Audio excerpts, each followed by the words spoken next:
இந்த செஷனுக்கு வந்திருக்கிற கிருஷ்ண பக்தர்கள் அனைவருக்கும் என்னுடைய பணிவான வணக்கங்கள். பிரேயர் சொல்லி நம்ம இந்த செஷனை ஆரம்பிக்கலாம். ஓம் நமோ பகவதே வாசுதேவாய. ஓம் நமோ பகவதே வாசுதேவாய. ஓம் நமோ பகவதே வாசுதேவாய. ஓம் அஜ்ஞான திமிராந்தஸ்ய ஞானாஞ்சலசலாகயா சக்ஷுரும் மிலிதம் கேன தஸ்மை ஸ்ரீ குரவே நமக.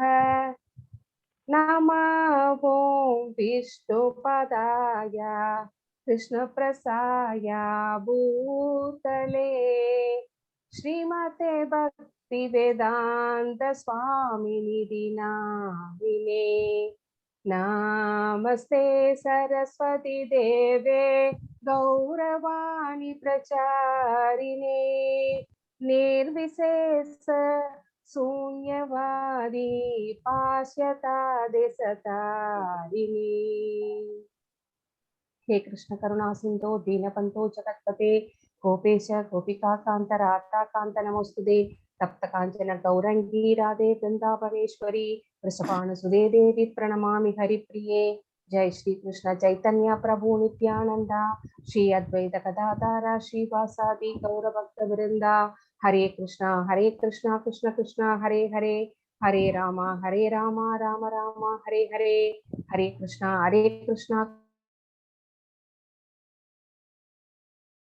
राम हरे हरे हरे कृष्णा कृष्ण कृष्ण हरे हरे हरे राम राम राम हरे हरे. जगत गुरु श्रील प्रभुपाद की जय. हरे कृष्णा डिवोटीज.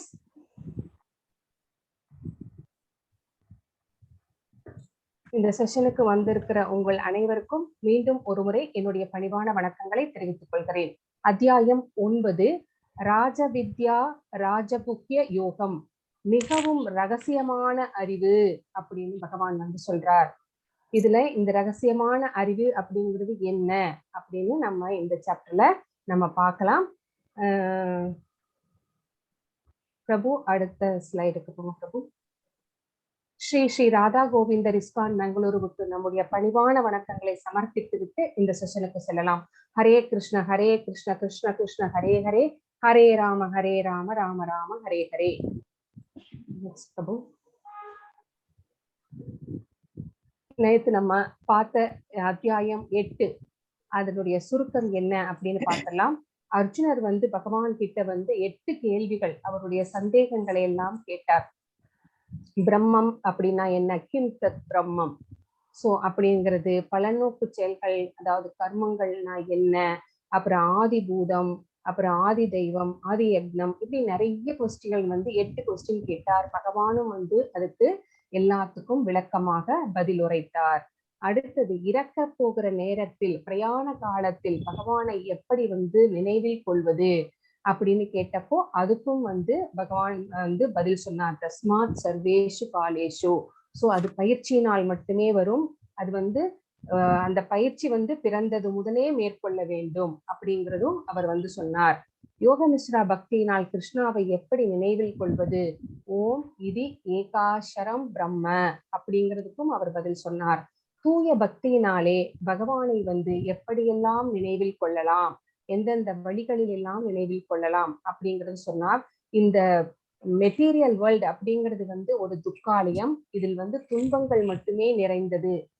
அது வந்து அசாஸ்வதம், தற்காலிகமானதும் கூட. எங்காவது யாத்திரை போனா ஒரு ரூம் எடுத்து அங்க தங்கி அந்த தர்ஷனம் எல்லாம் முடிச்சுட்டு அங்கிருந்து நம்ம கிளம்பிடுவோம் இல்லைங்களா. அந்த மாதிரிதான் இந்த பௌதீக உலகம் கூட வந்து ஒரு ஹோட்டல்ல ரூம் போட்டு தங்குற மாதிரிதான். சோ அந்த துக்காலயத்துல நம்ம மனித பிறவி எதுக்காக கிடைச்சிருக்கோ அதுக்காக மட்டுமே நம்ம இந்த உடல் எதுக்காக பகவான் கொடுத்திருக்கிறார் அப்படிங்கிறத தெரிஞ்சுக்கிட்டு அதை யூஸ் பண்ணணும். அப்படி இல்லைன்னா நம்ம துன்பத்தில் மாட்டிக்கொள்வோம். பொருள் உலகம் மற்றும் ஆன்மீக உலகம் ரெண்டுத்துக்கும் என்ன வித்தியாசம் அப்படிங்கிறதையும் பார்த்தோம். பராஸ் தஸ்மத்து பாவோ நியோ அப்படிங்கிறது முக்கியமான வார்த்தை. கிருஷ்ணரை அடைவதில் தூய பக்தியின் உச்சநிலை என்ன அப்படிங்கிறதையும் பார்த்தோம். சர்வம் எல்லாமே வந்து வாசுதேவனே அப்படின்னு அவரிடம் வந்து சரணடைந்து விட வேண்டும் அப்படிங்கிறதையும் நம்ம 28 ஸ்லோகங்கள்ல நம்ம பார்த்தோம். இன்னைக்கு அத்தியாயம் 9 ராஜவித்யா ராஜகுக்கியம். சோ ரகசியமான அறிவு என்ன அப்படின்னு நம்ம பார்க்க போறோம். இந்த அத்தியாயத்தினுடைய சுருக்கம் என்ன அப்படின்னா, பகவத் ஐஸ்வர்ய ஞானம், அவரிடம் உள்ள என்னென்ன ஐஸ்வர்யங்கள் எல்லாம் இருக்கிறது, அதாவது அறிவு, அதுதான் வந்து நம்ம இங்க வந்து ஐஸ்வர்யம்னு சொல்றோம். 1 to 10 வரைக்கும் ராஜவித்யா, ராஜகுக்கியம். ராஜவித்யானா கல்விக்கெல்லாம் அரசன், ராஜகுக்கியம்னா ரகசியம், குக்கியம்னா ரகசியம். சோ இது என்ன அப்படின்னு நம்ம பார்க்க போறோம். கிருஷ்ணரை அணுகும் வழிகள், எப்படியெல்லாம் பகவானை வந்து பக்தி செய்யலாம், சததம் கீர்த்தயந்தோமாம், இந்த வழிகள் எல்லாம், ஸ்ரவணம், கீர்த்தனம், அந்த மாதிரி இருக்கு பாத்தீங்களா, நவவித பக்திகள், அதை பத்தி சொல்ல போறாங்க.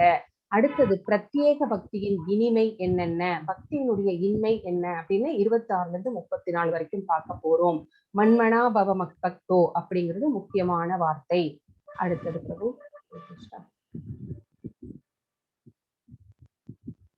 இதுல இன்னைக்கு யார் கல்பனா மாதாஜி வாசிக்க போறீங்களா?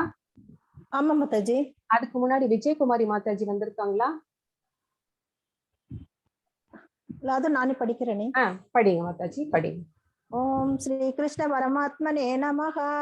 ஸ்ரீமத் பகவத்கீதா அத நவமோத்யாயः. ராஜவித்யா ராஜஹுக்ய யோகः. ஸ்ரீ பகவானுவாச்ச இதம் து தே ஹுக்யதமம் பிரவக்ஷ்யாம்யனசூயவே ஞானமிஜ்ஞான சகிதம் யஜ்ஞாத்வா மோக்ஷசே சுபாத். ஹரே கிருஷ்ணா. ஹரே கிருஷ்ணா. புருஷோத்தமரான முழுமுதற் கடவுள் கூறினார், எனதன்பு அர்ஜுனா, நீ என்றுமே என்னிடம் பொறாமை கொள்ளாதவன் என்பதால் எதனை அறிவதால் ஜட உலகின் துன்பங்களிலிருந்து விடுதலை அடைவாயோ அந்த மிக ரகசியமான ஞானத்தையும் விஞ்ஞானத்தையும் உனக்கு நான் அளிக்கிறேன்.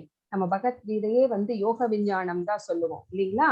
இங்க இல்லாத சொல்யூஷன், எந்த பிரச்சனையாக இருந்தாலும் சரி, அது பௌதிக பிரச்சனையோ ஆன்மீகமோ எதுவாக இருந்தாலும் சரி, இங்க சொல்யூஷன் இருக்கு. சோ இது ஒரு விஞ்ஞானம். சோ அந்த ஞானத்தையும் விஞ்ஞானத்தையும் நான் உனக்கு அளிக்கிறேன். ஏன் அர்ஜுனனுக்கு கொடுக்கிறார் இந்த ரகசியமான ஞானத்தை அப்படின்னா, அதுக்கு ஒரு ரீசன் சொல்றாரு பாருங்க. என்னிடம் பொறாமை கொள்ளாதவன் அப்படிங்கிறாரு. யாரு கிட்ட பொறாமை இல்லையோ அவங்கதான் பகவானை அடைய முடியும். சோ பொறாமை இல்லாதது ஒரு ரீசன். அப்புறம் காட்லி நேச்சர், சாஃப்ட் நேச்சர் அவர்கிட்ட இருக்கு. சோ அதுவும் வந்து அதுவும் ஒரு ரீசன். சோ இந்த பொறாமை இல்லாமல் இருப்பதால் நீ வந்து உனக்கு வந்து நான் இந்த ரகசியத்தை சொல்கிறேன்.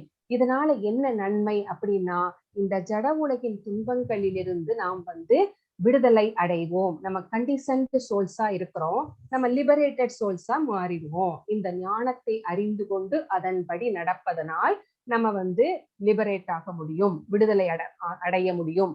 அப்படிங்கிறதா இந்த ஞான விஞ்ஞானத்தின் முக்கியமான ரகசியம். இத பத்தி என்ன சொல்றாரு அப்படின்னு பார்க்கலாம். எதனால வந்து முழுமுதற் கருவறை பற்றிய செய்திகள் எல்லாமே வந்து மிக மிக மிக சக்தி வாய்ந்தவை. அவரை பற்றிய செய்திகள் ஏன்னா கேட்கறதுனாலேயே, அவரை பற்றி கேட்கறதுனாலேயே, சிரவணம் பண்றதுனாலேயே நமக்கு பக்தி பெருகுதுன்னா அது எப்படிப்பட்ட சக்தி வாய்ந்ததாக இருக்கிறது, ரொம்ப ரொம்ப சக்தி வாய்ந்தது. சோ சத் சங்கத்தில் எப்போ நம்ம அவரை பற்றி கேட்க முடியும்? ஒரு சத் சங்கத்துல இருக்கும் போதுதான் நம்ம வந்து நம்மளுக்கு வந்து அந்த நல் அதிர்ஷ்டம் வாய்க்கிறது.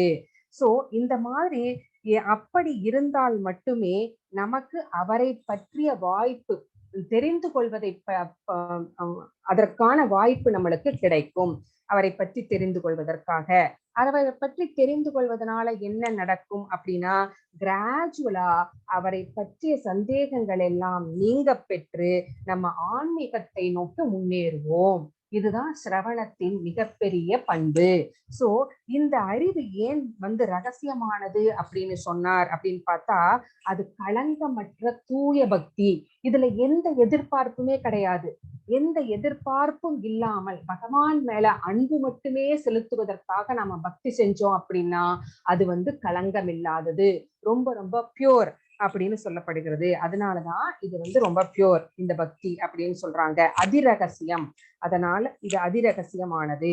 இந்த ரகசிய ஞானத்தை அடைந்தவன் இந்த ஜட உலகிலேயே வாழ்ந்து கொண்டிருந்தாலும் அவனுக்கு நேருகின்ற துன்பங்கள் எல்லாம் அவருக்கு துன்பத்தை ஏற்படுத்தாது.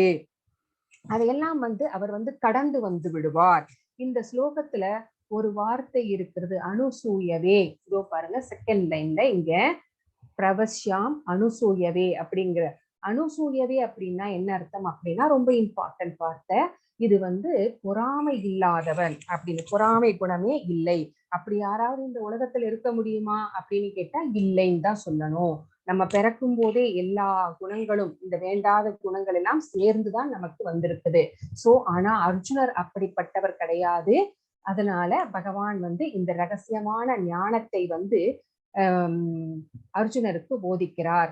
நிறைய கல்வியாளர்கள் கூட பகவத்கீதைக்கு உரை எழுதும் போது பகவானை பற்றிய தவறான செய்திகளை வந்து எழுதுகிறார்கள். ஏன்னா பகவான் மேல் அவருக்கு இருக்கிற பொறாமை, அவர்களுக்கு இருக்கிற பொறாமையினாலேயே வந்து இதை செய்கிறார்கள் அப்படின்னு ஸ்ரீல பிரபுபாதா இந்த விளக்கம் கொடுக்கும் போது நம்மளுக்கு இதை வந்து கொடுக்கிறார். அடுத்தது பிரபு செகண்ட் ஸ்லோகம் படிங்க மாதாஜி.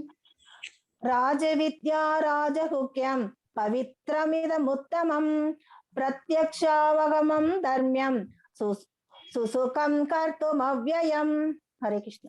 ஹரே கிருஷ்ண. இந்த அறிவு கல்விக்கெல்லாம் அரசன், எல்லா ரகசியங்களிலும் மிக மிக ரகசியமானது, மிக தூய்மையானது, களங்கங்கள் ஏதும் இல்லாதது, தன்னுணர்வின் அனுபவத்தை நேரடியாக அளிப்பதால் இதுவே தர்மத்தின் பக்குவ நிலையாகும்.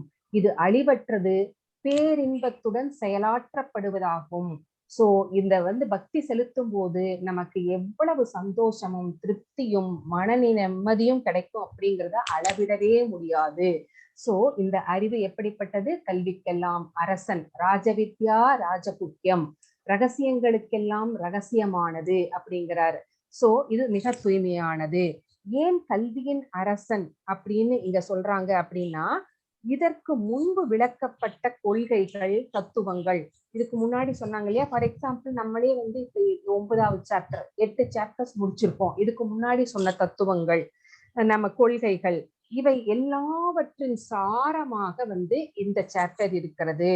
அதனாலதான் இதை வந்து இந்த மாதிரி ராஜவித்யா ராஜகுக்கியம் அப்படின்னு சொல்றோம். இந்த இந்தியாவிலே வந்து 7 தத்துவ ஞானிகள், பெரும் தத்துவ ஞானிகள் இருந்தார்கள். கௌதமர், கனாடர், கபிலர், யக்ஞவாக்கியர், சாண்டில்யர், வைஸ்வானரர், வேதவியாசர், இப்படி 7 முக்கிய தத்துவ ஞானிகள் இருந்தார்கள். சோ நம்ம நாட்டுல தத்துவங்களுக்கு பஞ்சமே இல்லை அப்படிங்கிறது நம்மளுக்கு தெரிய வருகிறது.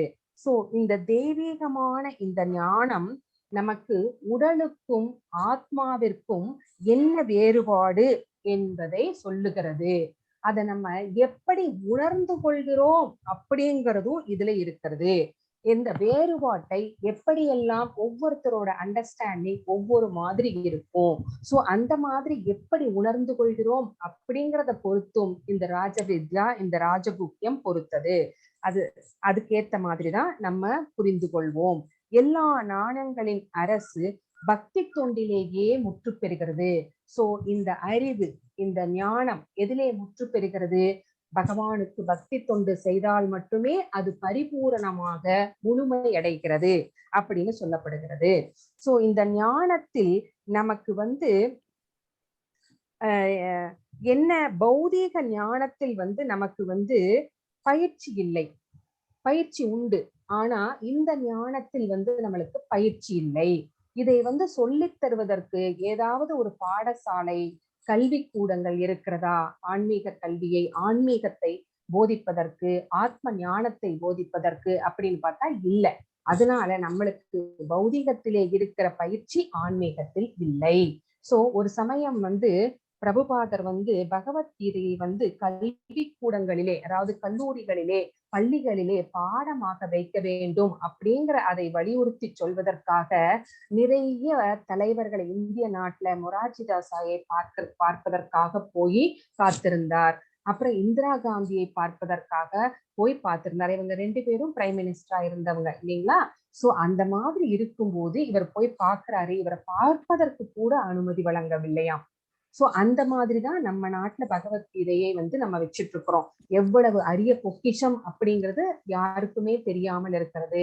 அது தெரிஞ்சிருந்தா நம்ம நாட்டுல எப்பவுமே அமைதி நிலவி இருக்கும். ஆனால் நம்மளுக்கு ஒரு கல்வி கூடங்களிலே ஒரு பாடமாக வைப்பதற்கு கூட நமக்கு அருகதை இல்லாம, நமக்கு வந்து அந்த கொடுப்பினை இல்லைன்னு தான் நம்ம சொல்லணும்.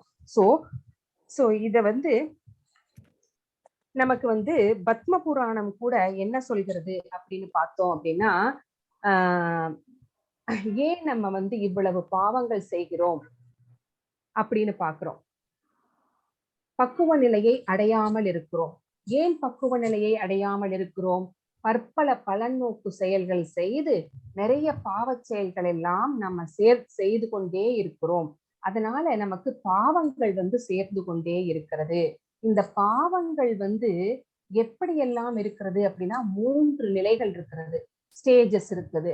அதுக்கு என்னென்ன ஸ்டேஜஸ் அப்படின்னு பார்த்தா, விதையாக உள்ள பாவம், மொட்டாக உள்ள பாவம், பூவாக மலர்ந்து விட்ட பாவம். சோ இந்த பூவாக மலர்ந்து விட்ட பாவம் எதற்கு ஒப்பிடலாம்?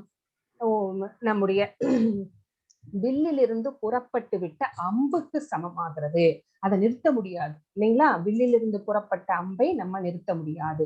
சோ அந்த பாவத்தை தான் நம்ம இப்ப வந்து அனுபவிச்சுட்டு இருக்கிறோம். நமக்கு ஏதாவது இப்ப துன்பங்கள், வியாதிகள் இதெல்லாம் இருந்ததுன்னா அது வில்லிலிருந்து புறப்பட்டு விட்ட அம்பு. அதை வந்து நம்ம இப்ப அனுபவிச்சுட்டு இருக்கோம். அப்ப நம்ம இன்னும் அனுபவிக்க வேண்டிய பாவங்கள் எல்லாம் மொட்டாகவும் விதையாகவும் இன்னும் இருக்கிறது அப்படிங்கிறத நம்ம தெரிஞ்சுக்கணும். அப்போ யாருக்கெல்லாம் இந்த பாவங்கள் எல்லாம் சுத்தமாக துடைக்கப்பட்டு பாவ விளைவுகளிலிருந்து தப்பித்தவர்கள் மட்டுமே கிருஷ்ண உணர்வுக்கு வர முடியும், கிருஷ்ணரை பக்தி செய்ய முடியும் அப்படின்னு பகவான் வந்து சொல்றார். சோ நமக்கெல்லாம் இப்ப கொஞ்சம் சந்தோஷமா இருக்கும் இல்லைங்களா? சோ நீங்க அதே மாதிரி ஃபீல் பண்றீங்களா டிவோட்டிஸ்?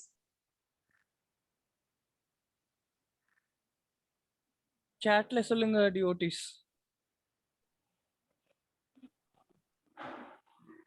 இல்ல ரைஸ் ஹேண்ட் பண்ணுங்க. எஸ், ராஜலட்சுமி மாதாஜி சொல்றாங்க. ஒரே ஒருத்தருக்கு தான் எஸ் சொல்லியிருக்காங்க. Okay Mataji, thank you Mataji, Hare Krishna. So யாருடைய பாவ விளைவுகள் எல்லாம் சுத்தமாக துடைக்கப்பட்டு அவங்க வந்து பக்குவ நிலையை எய்தி இருக்கிறார்களோ அவர்களால மட்டும்தான் கிருஷ்ணருக்கு பக்தி செய்ய முடியும் அப்படிங்கிறது இங்க தெள்ள தெளிவாக நாம் தெரிந்து கொள்ளுகிறோம்.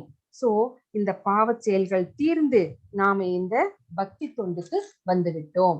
ஜோதிபாய் மாதாஜி கூட சொல்லியிருக்காங்க, அர்ச்சனா மாதாஜி எஸ் சொல்லியிருக்காங்க. Thank you Mataji, thank you Mataji, thank you. So நம்ம இன்னும் வந்து நம்ம தெரிந்தோ தெரியாமலோ இன்னும் மறுபடியும் வந்து பாவ செயல்களில் ஈடுபடக்கூடாது. சோ நம்ம பகவான் கிட்ட வேண்டும் போது அது இது எதுவுமே வேண்டாம, பௌதிகத்துக்கு எதுவுமே வேண்டாம எங்களை வழிநடத்துப்பா, பாவ செயல்கள் எதுவும் தெரியாம கூட செஞ்சிடக்கூடாது. இப்ப நம்மளுக்கு வந்து ஒரு என்ன ஒரு விழிப்புணர்வு வந்திருக்கிறது இல்லைங்களா? அவேர்னஸ். ஏதாவது ஒண்ணு நம்ம அடுத்தவங்க மேல தப்பு சொல்ல போனா கூட ஐயோ கிருஷ்ணர் சொல்லியிருக்கிறாரு, finding fault with others is a sin அப்படின்னு சொல்லியிருக்கிறாரு அப்படின்னு சொல்லிட்டு நம்ம என்ன பண்றோம், நம்மளுடைய மனதையும் நம்முடைய நாக்கையும் நம்முடைய எண்ணங்களையும் கண்ட்ரோல் பண்ணிக்கிறோம். சோ அந்த அவேர்னஸ இந்த பகவத்கீதை வகுப்புகள் வந்து நம்மளுக்கு கொடுத்திருக்கிறது. அதுக்காக நம்ம ரொம்ப சந்தோஷப்படணும். அடுத்தது அஸ்ரத்ததானா புருஷா தர்மஸ்யாஸ்ய பரந்தபா அப்ராப்ய மாம் நிவர்தந்தே மிருத்யு சம்சார வர்த்மனே. ஹரே கிருஷ்ணா. ஹரே கிருஷ்ணா. எதிரிகளை வெல்வோனே, இந்த பக்தி தொண்டில் நம்பிக்கையற்றவர்கள் என்னை அடைய முடியாது. எனவே அவர்கள் பௌதீக உலகின் பிறப்பு இறப்பு பாதைக்கே திரும்பி வருகின்றனர். சோ ஒரு செயல்ல வந்து நம்மளுக்கு நம்பிக்கை இல்லாம செஞ்சோம்னா அது தோல்வியில்தான் முடிவடையும். அது பக்திக்கும் அது வந்து பொருந்தும் அப்படின்னு இங்க பகவான் வந்து சொல்றார். நம்பிக்கையற்றவர்கள் என்னை ஒருபோதும் அடைய முடியாது. அவர்கள் வந்து நாஸ்திகர்கள். சோ பகவான் மேல நம்பிக்கை இல்லாதவர்கள் பகவானுக்கு எதிராகவே பேசிக் கொண்டிருப்பார்கள். சோ அப்படிப்பட்டவர்கள் வந்து இந்த பௌதிகத்திலே வந்து ஈடுபட்டு அவங்க மறுபடியும் ரீபர்த் அண்ட் டெத்ல தான் வந்து மாட்டிக்குவாங்க. அந்த ராட்டனத்துல ரீபர்த் டெத் சைக்கிள்ல தான் மாத்தி சுத்தி சுத்தி வந்துகிட்டு இருப்பாங்க அப்படின்னு இங்க பகவான் வந்து சொல்லுகிறார். நம்பிக்கையற்றவர்கள் என்னை அடைய முடியாது. அப்போ நம்பிக்கை ஏற்படணும் அப்படின்னா நாம் என்ன செய்யணும் அப்படின்னா பக்தர்களோடு சங்கத்தில் நாம் இருக்க வேண்டும். பக்தர்களோட சங்கத்தில் இருக்கும்போது பக்தர்கள் வந்து பகவானை பற்றி பேசுவார்கள். அப்போ நம்முடைய சந்தேகங்கள் எல்லாம் பகவானை பற்றிய சந்தேகங்கள் எல்லாம் நிவர்த்தி அடையும். சோ அவர் மேல ஒரு பற்று ஒரு அன்பு நம்ம வளர்த்து கொள்வோம். சோ அதுக்கப்புறம் கடைசி ஸ்டேஜ் அவர் மேல ரொம்ப அன்பாக பக்தி செய்ய ஆரம்பிப்போம்.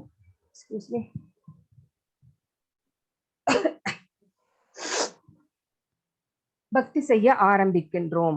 சோ பெரியவர்கள் ஆனா இந்த ஆஸ்திகர்கள் இருக்கிறார்களே அவர்கள் என்ன செய்வாங்க அப்படின்னா பெரியவர்கள் மகாத்மாக்கள் ஞானிகள் வேத இலக்கியங்கள் இதுலெல்லாம் நிறைய ரெஃபரன்ஸ் இருக்கு.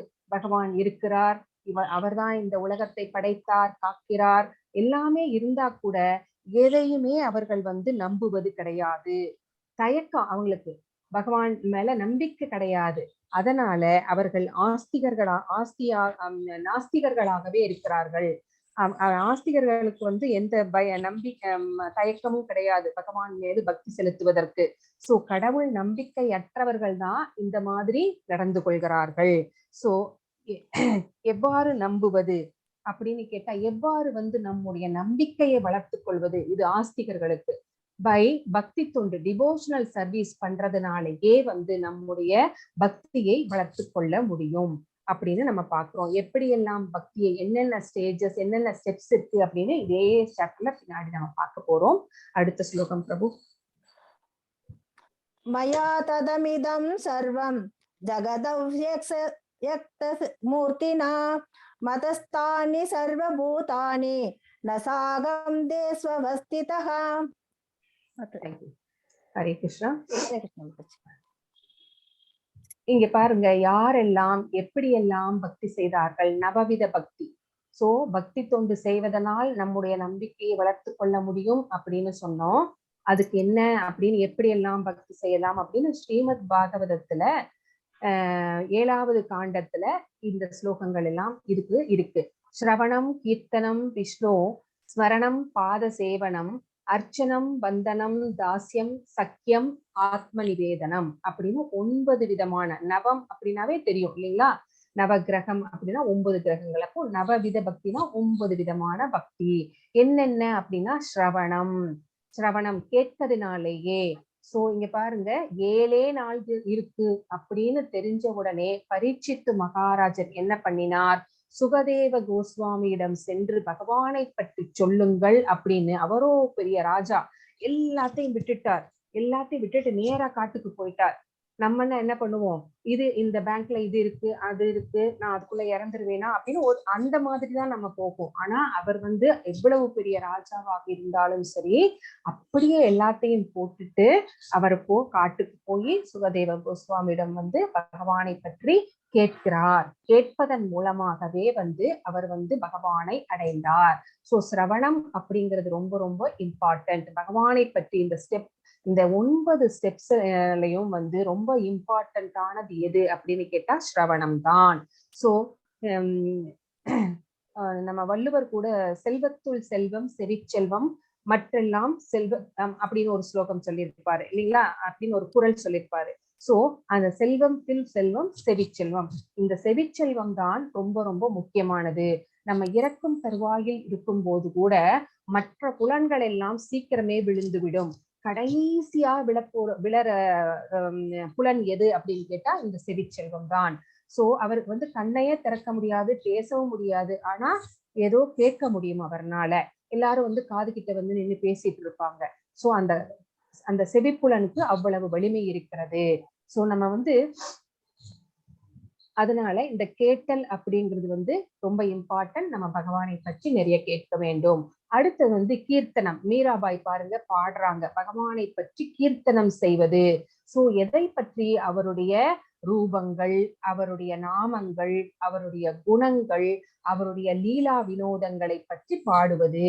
நிறைய அதுக்கு அவங்க படிச்சிருக்கணும், பகவத்கீதை படிச்சிருக்கணும், ஸ்ரீமத் பாகவதம் படிச்சிருக்கணும் அப்படிங்கறதெல்லாம் கிடையாது. உண்மையான அன்பிருந்தா மட்டுமே போதும் பகவானை அடைய முடியும். சோ அதுவும் நீங்க நம்ம பாக்குறோம். கீர்த்தனம் பண்ணுவதனால, பாடுவதனால, ஸ்மரணம் திரும்ப திரும்ப நினைத்தல். நம்ம சேன் பண்ணும்போது பகவானை நினைச்சுக்கிட்டே சேன் பண்றோம் இல்லைங்களா, ஸ்மரணம். சோ அதுதான் இங்க சொல்லப்பட்டிருக்கிறது. சோ அடுத்தது பாத சேவனம். நம்ம மகாலட்சுமி தாயார் எப்பவுமே அவருக்கு பணிவிடைகள் செய்து கொண்டே இருக்கிறார். இது பாத சேவனம். அது அடுத்தது அர்ச்சனம். அர்ச்சித்தல், கோவிலுக்கு போய் டேட்டிஸ்க்கு அர்ச்சனை பண்ணுவது. சோ மலர்களாலும் சோ நம்முடைய நாமாவளிகளாலும் அர்ச்சனம் பண்ணுவது. அடுத்தது வந்தனம், வணங்குதல். சோ அவரை பற்றியே தியானித்து கொண்டிருத்தல். இந்த பிக்சர்ல நம்ம யார பாக்குறோம் அப்படின்னா துருவ மகாராஜனை பார்க்கிறோம். அவ்வளவு சின்ன வயசு. அந்த சின்ன வயசுல என்ன நேர்ந்தது அப்படின்னா, அப்பா மடியில உட்கார போனானா சித்தி என்ன பண்ணிட்டுறாங்க, அப்பா மடியில உட்காரணும்னா நீ என் வயித்துல பிறந்திருக்கணும் அப்படின்னு சொல்லி தள்ளி விட்டுறாங்க. சோ அந்த குழந்தைக்கு அழுகை முட்டி கொண்டு வருகிறது. சோ அம்மா கிட்ட போய் இந்த மாதிரின்னு சொல்லும் போது, இதுக்கான பதிலை நாராயணரால் தான் தர முடியும், நீ நாராயணனை துதித்துப்பார் அப்படின்னு சொல்லிடுறாங்க. உடனே காட்டு கிளம்பிட்டாரு மதுவனத்துக்கு தவம் செய்வதற்காக.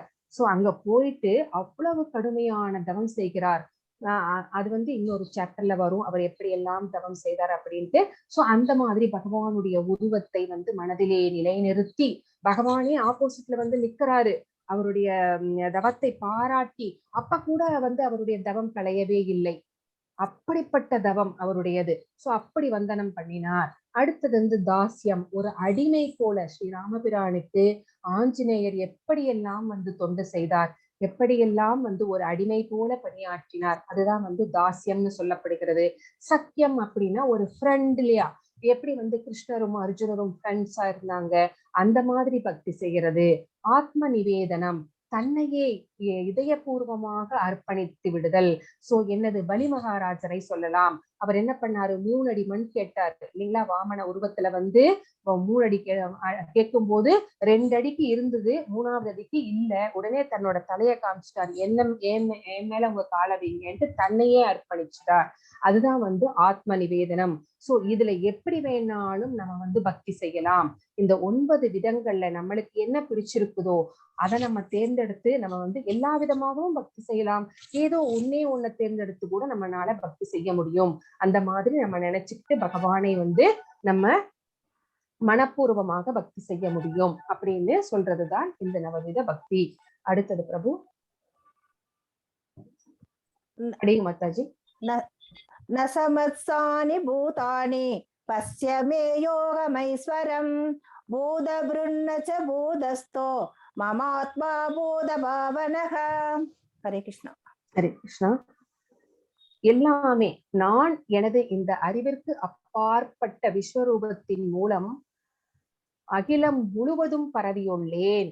சோ நம்மனால இதை புரிஞ்சுக்க முடியாது. பகவான் எல்லா இடத்துலயும், அவர் இல்லாத இடமே கிடையாது. விண்வெளி முதல் கொண்டு நம்ம பௌதீக உலகம் முழுக்க எல்லா இடத்துலயுமே அவர் பரவி இருக்கிறார்.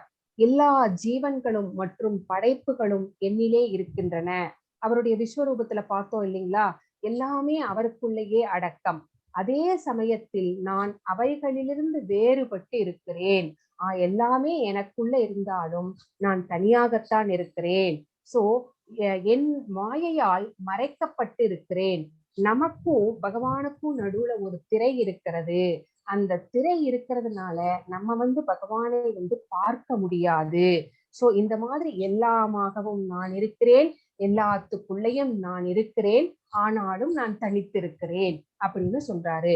யாராலையும் என்னை பார்க்க முடியாது அப்படின்னு இங்க பகவான் தெளிவாக நமக்கு சொல்லி இருக்கிறார். இதை நம்ம எப்படி நம்ம புரிஞ்சுக்கணும் அப்படின்னா,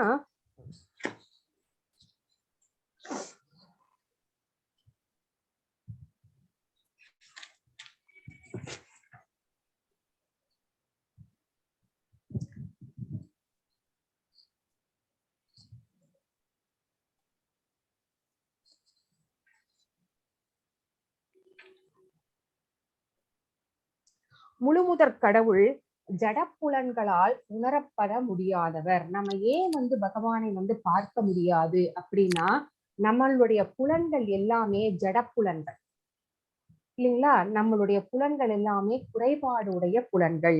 இந்த புலன்களை வைத்துக் கொண்டு நாம் பகவானை பார்க்க முடியாது. சோ அவருடைய உருவங்களையோ லீலைகளையோ எதையுமே நம்மனால பார்க்க முடியாது. ஆனா தகுந்த ஒரு குருவை வழிகாட்டலின் கீழ் பக்தி தொண்டு செய்யும் போது அவர் வெளிப்படுகிறார். ஒரு குருவை சரணடைந்து அவருடைய வழிகாட்டுதலின் கீழ் நடந்து நம்ம பக்தி தொண்டிலே முன்னேறும் போது 100% நம்ம பக்தி தொண்டுக்கு வந்துட்டோம் அப்படிங்கிறது தெரிஞ்சா அவர் தன்னை வெளிப்படுத்துகிறார் அப்படின்னு பிரம்ம சம்ஹிதை சொல்கிறது. சோ அதுதான் இதனுடைய அர்த்தம். அடுத்தது மாதாஜி பிரபு. யதாகாசஸ்திதோ நித்யம் வாயு சர்வத்ர கோமகான் ததா சர்வாணி பூதானி மத்சானி யுபதாரயாம். அடுத்தது 6th படிச்சிட்டீங்களா? படிச்சிட்டேன். சரி. சர்வபூதானி கௌந்தேய பிரக்ருதிம் யாந்தி மாமிஹம் கல்பக்ஷயே புனஸ்தானி கல்பாதௌ விஸ்ருஜாம்யகம். ஹரே கிருஷ்ணா. மாதாஜி நீங்க இப்ப எது படிச்சீங்க மாதாஜி? 5 and 6 தான் மாதாஜி. 6, 7 மாதாஜி. இல்ல 5 and 6 படிங்க. ஸ்கிரீன் கொஞ்சம் பார்த்துக்கோங்க மாதாஜி. சில ஸ்லோகங்கள் நமக்கு விட்டு போயிருக்கும், அதனால கண்டினியூஸா வராது. அதனால 5 and 6 நீங்க 5 ஒரு தடவை படிச்சிருங்க. ஓகே. நசமஸ்தானி பூதானி பஸ்யமே யோகமைஸ்வரம் பூத ப்ருக்னச்ச பூதஸ்தோ மமாத்மா பூத பாவனக யதாகாசஸ்திதோ நித்யம் வாயு சர்வத்ர கோமகான் ததா சர்வாணி பூதானி மத்சானி சுபதாரயாம். ஹரே கிருஷ்ணா. ஹரே கிருஷ்ணா. இருப்பினும் படைக்கப்பட்டவை எல்லாம் என்னில் நிலை பெற்று இருக்கவில்லை. எனது யோகத்தின் ஐஸ்வர்யத்தை பார். நானே எல்லா உயிரினங்களையும் காப்பவன் என்ற போதிலும், எங்கும் நிறைந்துள்ளவன் என்ற போதிலும், நான் இந்த பிரபஞ்ச தோற்றத்தின் ஒரு பகுதி அல்ல அப்படின்னு பகவான் இங்க சொல்கிறார். சோ இதனுடைய அர்த்தம் என்ன அப்படின்னு பார்க்கலாம். இது கொஞ்சம் நம்மளுக்கு புரிஞ்ச மாதிரியும் இருக்கும், புரியாத மாதிரியும் இருக்கும். சோ என்ன சொல்கிறார் அப்படின்னு பார்த்திடலாம். எல்லாமே அவரையே சார்ந்திருக்கிறது அப்படின்னு சொல்றார். சோ மத்ஸ்தானி சர்வபூதானி. சோ இந்த ஜட தோற்றத்தின் இதுக்கு பின்னாடி பகவான் நேரடியாக தொடர்பு கொண்டவர் அல்ல. இதெல்லாம் படைச்சாரு, ஆனா இதுல எல்லாமே நிறைஞ்சிருக்கிறாரு, ஆனா அவர் தனித்திருக்கிறார். சோ நம்ம பார்த்திருப்போம், ஒரு அட்லஸ் சைக்கிள், அதுல ஒரு பிக்சர் போட்டிருப்பாங்க இல்லைங்களா? அதுல ஒருத்தர் ஒரு பெரிய பூலோகத்தை தூக்கி இருக்கிறது மாதிரி ஒரு பிக்சர் போட்டிருப்போம். அவர் ரொம்ப அப்படி கீழே விழுந்துருவார், அவ்வளோ ஒரு வீக்கா இருப்பார். அந்த மாதிரி தளர்ச்சி ஊற்றவனாக இருப்பான் இல்லைங்களா அட்லஸ். உங்களுக்கு அந்த இது ஞாபகத்துக்கு வந்திருக்கும்னு நினைக்கிறேன். ஆனா இங்க என்ன கதை அப்படின்னா, பகவான் இந்த படைக்கப்பட்ட அனைத்து உலகங்களையும் தாங்குகிறார். எல்லாமே அவரையே சார்ந்திருக்கிறது, ஆனால் நான் தனித்திருக்கிறேன் அப்படிங்கிறாரு. கிரக மண்டலங்கள், இப்ப வானவெளியில கிரக மண்டலங்கள் எல்லாம் அப்படி மிதந்து கொண்டே இருக்கிறது. இந்த எப்படி மிதந்து கொண்டிருக்கிறது, எந்த சக்தியால மிதந்து கொண்டிருக்கிறது அப்படின்னா பகவானுடைய சக்தியினாலேயே அது மிதந்து கொண்டிருக்கிறது.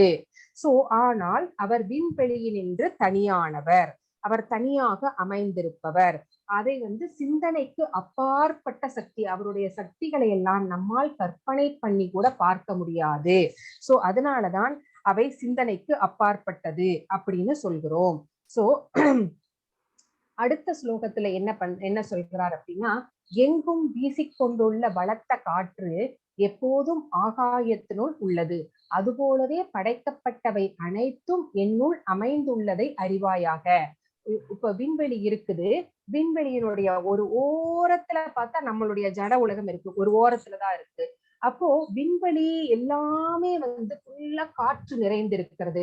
அந்த காற்று ஃபுல்லா நிறைஞ்சிருந்தா கூட நம்மளால பார்க்க முடியாது இல்லைங்களா? சோ எப்படியெல்லாம் அவர் எங்கும் நிறைந்து இருக்கிறாரோ அது மாதிரிதான் படைக்கப்பட்ட அனைத்துமே அவருக்குள்ளேயே அடங்கி இருக்கிறது. சோ இந்த சாதாரண மனிதனுக்கு வந்து இதை வந்து புரிந்து கொள்வது ரொம்ப ரொம்ப கடினம். அதுதான் அவர் வந்து படைப்பின் மூல காரணமாக இருக்கிறார். அச்சிந்த பேத அபேத தத்துவம் அப்படின்னு சொல்லுவாங்க இந்த தத்துவத்தை. எல்லாவற்றையுமே படைப்பார், எல்லாவற்றுக்குள்ளும் இருப்பார், ஆனால் அவர் தனித்திருப்பார். அச்சிந்த பேத அபேத தத்துவம். ஜீவாத்மாவுக்கும் பரமாத்மாவுக்கும் இடையே ஒரே சமயத்தில் உள்ள ஒருமை வேறுபாடு பற்றி சைத்தன்ய மகாபிரபுனால் இது வந்து சொல்லப்பட்டிருக்கிறது. பகவானுக்கும் நமக்கும், நம்ம வந்து சோல், பகவான் சூப்பர் சோல், நமக்கும் அவருக்கும் ஒற்றுமையும் இருக்கிறது, வேற்றுமையும் இருக்கிறது. உங்களுக்கு ஞாபகம் வரும்னு நினைக்கிறேன். உங்களுக்கு அந்த கடல் தண்ணியை வச்சு நான் உங்களுக்கு வந்து அந்த எக்ஸாம்பிள் சொன்னேன்னு நான் நினைக்கிறேன். எஸ், அடுத்தது பிரபு. மாதாஜி இப்ப 8, 9. ஓகே. பிரக்ருதிம் ஸ்வாமவஸ்தப்ய விஸ்ருஜாமி புனః புனः பூதக்ராமமிமம் கிருஷ்ணம் வசம் பிரக்ருதேர்வசாத் நச மாம் தானி கர்மாணி நிபத்னந்தி தனஞ்சய உதாசீனவதாசீனம் அசக்தம் தேசு கர்மசு. ஹரே கிருஷ்ணா. ஹரே கிருஷ்ணா. இந்த பிரபஞ்ச தோற்றம் முழுவதும் எனக்கு கீழ்ப்பட்டது. சோ அவர்தான் படைச்சார், அவர்தான் வந்து மெயின்டைன் பண்றார், அவர்தான் வந்து அவருக்குள்ளேயே எல்லாமே அடங்க போகிறது. சோ அவருக்கு கட்டளைக்கு கீழ்பட்டுதான் எல்லாமே நடக்கும். சோ எல்லாமே வந்து அவருக்கு கீழ்பட்டதுன்னு புரிஞ்சிருச்சு நம்மளுக்கு. எனது விருப்பப்படி அது மீண்டும் தானாக படைக்கப்பட்டு இறுதியில் எனது விருப்பப்படி அது அழிக்கப்படுகிறது அப்படிங்கிறாரு. சோ அவர் நினைச்சா, அவர் இஷ்டப்பட்டா, அவர் பார்க்கிற ஒரு பார்வையிலேயே, போற போக்குல ஒரு பார்வை பார்க்கறதுனாலேயே எல்லாமே வந்து படைக்கப்பட்டுவிடும். சோ எப்ப வந்து அவர் ஊழிக்காலம் நடக்க வேண்டும் என்று நினைக்கிறாரோ அப்போ வந்து அந்த அழிவுகள் எல்லாம் ஏற்பட்டு எல்லாமே அவருடைய வயிற்றிலே போய் ஒடுங்கிவிடும். அதை சொல்கிற ஸ்லோகம் தான் இது. அடுத்த ஸ்லோகம் என்ன சொல்கிறதுனா, தனஞ்சயனே, இந்த செயல்கள் எதுவும் என்னை பந்தப்படுத்த முடியாது. இது எல்லாமே நான் செஞ்சா கூட நான் வந்து எதிலையுமே பற்றில்லாமல் இருக்கிறேன். எதுவுமே வந்து என்னை பந்தப்படுத்தாது. அதனால எனக்கு எந்த பலனும் நான் எதிர்பார்க்கவில்லை. சோ எதையுமே வந்து எதிர்பார்த்து நான் செய்யவில்லை. சோ நடுநிலையில் அமைந்துள்ள நான்.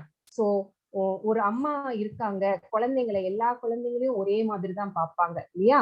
சோ அந்த மாதிரி நடுநிலையில் அமைந்துள்ள நான் இந்த பௌதீக செயல்களிலிருந்து எப்போதும் விலகியே உள்ளேன். இந்த பௌதீகத்துல என்னென்ன செயல்கள் நடக்கிறதோ அதுக்கும் பகவானுக்கும் சம்பந்தமே இல்லை அப்படின்னு பகவான் வந்து இங்க வந்து சொல்லி இருக்கிறார். அடுத்தது பிரபு 10th one படிங்க மாதாஜி. மயாத்யர்ச்சேன பிரக்ருதிஹ சூயதே சசராசரம் ஏதுநானேன கௌந்தேய ஜகத் விபரிவர்த்ததே. ஹரே கிருஷ்ணா. ஹரே கிருஷ்ணா. குந்தியின் மகனே, எனது சக்திகளில் ஒன்றான இந்த ஜட சக்தி எனது மேற்பார்வையில் செயல்பட்டு அசைகின்ற மற்றும் அசையாதவற்றையெல்லாம் உண்டாக்குகிறது. அதன் ஆணைப்படி இந்த தோற்றம் மீண்டும் மீண்டும் படைக்கப்பட்டு அழிக்கப்படுகிறது அப்படின்னு இங்க பகவான் வந்து சொல்றார். சோ என்ன சொல்றார் அப்படின்னா, என்னுடைய ஒரு சக்தி, ஜட சக்தி, அவருக்கு நிறைய சக்திகள் இருக்கிறது. ஜட சக்தி, அந்தரங்க சக்தி, இந்த மாதிரிலாம் ஜட சக்தி பார்க்க போறோம் பின்னாடி. அதுல ஒண்ணுதான் இந்த ஜட இயற்கை அப்படிங்கிறது. எனது சக்திகளில் ஒன்றான இந்த ஜட இயற்கை என்னுடைய மேற்பார்வையில், சோ பகவான் தான் சூப்பர்வைஸ் பண்ணிட்டு இருக்கிறார். சோ அசைவன அசையாதன. சோ நாம் எல்லாமே அசைகின்றவர்கள், மிருகங்கள் எல்லாமே. அசையாதன மலை, கடல், மரங்கள், இதெல்லாம் அசையாதது. சோ இந்த மாதிரி எல்லாவற்றையும் இந்த ஜட இயற்கை வந்து படைக்கிறது. இப்படி படைச்சதுக்கு அப்புறமா அவருடைய ஆணைப்படியே அப்புறம் கொஞ்சம் நாள் வந்து அதை வந்து மெயின்டைன் பண்றார். அப்புறமா என்ன ஆகுறது அப்படின்னா, மீண்டும் மீண்டும் படைக்கப்பட்டு, சோ அது சேஞ்சஸ் நடந்துகிட்டே இருக்குது. அதுல மீண்டும் மீண்டும் படைக்கப்பட்டு மீண்டும் மீண்டும் அது அழிக்கப்படுகிறது. ஊழி காலத்திலே அவையெல்லாம் அழிக்கப்பட்டு பகவானிடத்திலே போய் ஒன்றி விடுகிறது அப்படிங்கறத இந்த ஸ்லோகம் நமக்கு சொல்லுகிறது. அடுத்தது பிரபு. அவஜானந்தி மாமூடா மானுஷ்யம் தனுமாஸ்ரிதம் பரம் பாவமஜானந்தோ மம போத மகேஸ்வரம். ஹரே கிருஷ்ண. ஹரே கிருஷ்ணா. மனித உறவில் நான் தோன்றும் போது முட்டாள்கள் என்னை ஏளனம் செய்கின்றனர். எனது பரம இயற்கையை, அதாவது இருப்பை, அனைத்திற்கும் நானே உன்னத உரிமையாளன் என்பதை அவர்கள் அறிய மாட்டார்கள். சோ பகவான் மனித உருவில் வரும்போது அவரை மனிதன் அப்படின்னு யாருமே புரிஞ்சுக்கல இல்லைங்களா?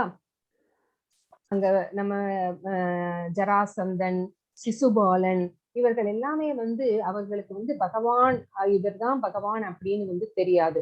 ஏன் பிரம்மதேவருக்கு கூட தெரியாமல் ஒரு லீலையை நிகழ்த்தினார். நம்ம அது பின்னாடி பார்ப்போம். சோ அந்த மாதிரி யாருமே பகவான் மனித உருவில் தோன்றும் போது அவரை பகவான் என்று ஏற்றுக்கொள்வதில்லை. ஏதோ நம்மை விட கொஞ்சம் சக்தி ஜாஸ்தியா இருக்கு அவருக்கு அப்படின்னு தான் நினைச்சுக்கிறாங்களே ஒழிய, இன்னும் சிலர் அவரை ஏளனம் செய்கிறார்கள். சோ அவரை பற்றி எதுவுமே அவர்கள் அறியாதவர்களாக இருக்கிறார்கள். இவர்தான் பரமபுருஷர், இவர்தான் இந்த லோகங்களுக்கெல்லாம் அதிபதி, இவற்றை படைப்பவரும் காப்பவரும் அழிப்பவரும் அவரே அப்படிங்கிறதை அவர்கள் தெரியாம இருக்கிறாங்க. அவங்க அறிவியினர்கள், அவர்களுக்கு அதை புரிந்து கொள்ளக்கூடிய அந்த ஞானம் அவர்களுக்கு இல்லை.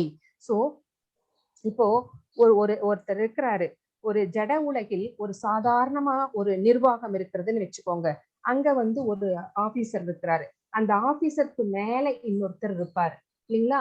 ஒரு மேனேஜர் அந்த மாதிரி இருப்பாரு.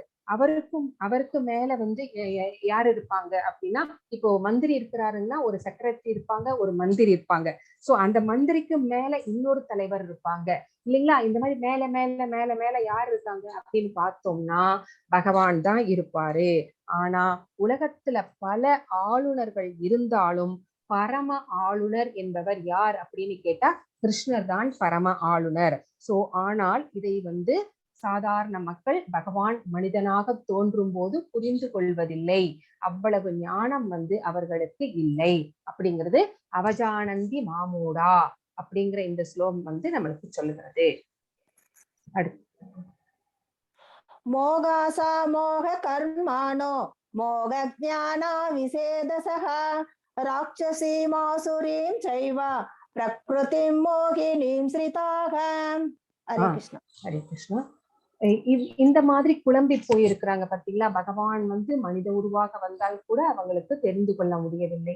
சோ இந்த மாதிரி குழம்பிய மனசுல குழப்பத்தோடு இருக்கிறவர்கள் அவங்களை எப்படி வேணா மற்றவங்க வழி தவறி போக செய்யலாம். சோ அவங்க நாத்திகர்களுடைய கருத்துக்கள் அவர்கள் கவரச் செய்கிறது. சோ குழம்பிய மனது உடையவர்களை நாத்திகர்களுடைய கருத்துக்கள் கவர்கின்றன. அப்படி மயங்கிய நிலையில இருக்கும் போது அவர்கள் என்ன செய்கிறார்கள்னா, முக்திக்கான ஆவல்கள், பலன் நோக்கு செயல்கள், அறிவு பயிற்சிகள் ஆகிய அனைத்தும் தோல்வி அடைகின்றன. அந்த நாத்திகர்களுடைய கருத்துக்களை மனசுல வச்சுக்கிட்டே பக்தி செய்யறோம் அப்படின்னு கபட வேடம் போட்டு கொண்டு செய்கின்ற செயல்கள் எல்லாமே அது வேஸ்ட் தான், அது வீண் தான், அதெல்லாம் தோல்வியில் தான் முடிவடையும் அப்படின்னு இந்த ஸ்லோகம் நமக்கு சொல்கிறது. அடுத்தது மகாத்மானஸ்து மாம் பார்த்த தைவீம் பிரக்ருதிமாஸ்ரிதா பஜந்த்யனன்யோ மனசோ ஞாத்வா பூதாதிமவ்யயம். ஹரே கிருஷ்ணா. ஹரே கிருஷ்ணா. பிருத்தாவின் மகனே, குழப்பமடையாத மகாத்மாக்களோ தெய்வீக இயற்கையின் பாதுகாப்பில் உள்ளனர். சோ பிருத்தாவின் மகனே அப்படின்னா, பிருத்தா அப்படிங்கிறது குந்தியினுடைய இன்னொரு பெயர் இல்லைங்களா? அவங்களுடைய வம்சத்தின் பெயர். சோ குழப்பமடையாத மகாத்மாக்கள்.